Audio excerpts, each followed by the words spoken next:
Hi. One of the big news stories at the moment is Starbucks closing, I think it's 61 out of their 85 stores in Australia. This is interesting on a number of different levels. I'm not necessarily here in any way to do some Starbucks bashing. There's an awful lot of that goes on out there, and I think it's very easy to bash Starbucks because they're the big boys and we all love to try and knock them down. And I suppose, even as they say in Australia, it's a little bit of a tall poppy syndrome, which is that old syndrome where you knock down whoever the biggest person is out there and sticking their neck out.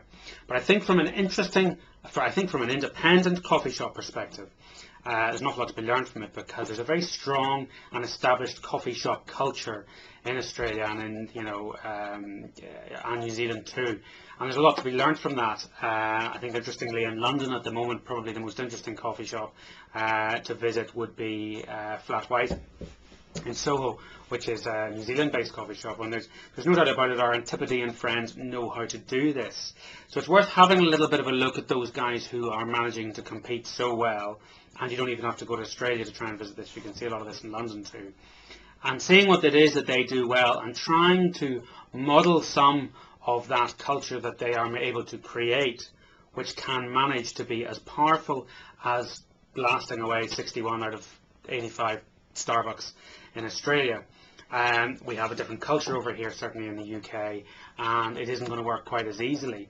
But I think there's a lot of independent operators out there who just see Starbucks and see any of the big chains and think there is no way that I can compete with that. It's simply not the case.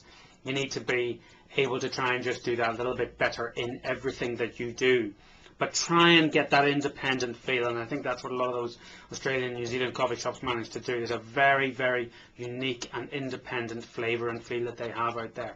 That's what you need to be trying to reproduce in your coffee business, and not necessarily just trying to be another Me Too Starbucks or large chain operator. So a lot to be learned from that, and a lot of I think there's a lot to be taken from it from a positive perspective. So that's Starbucks and Australia.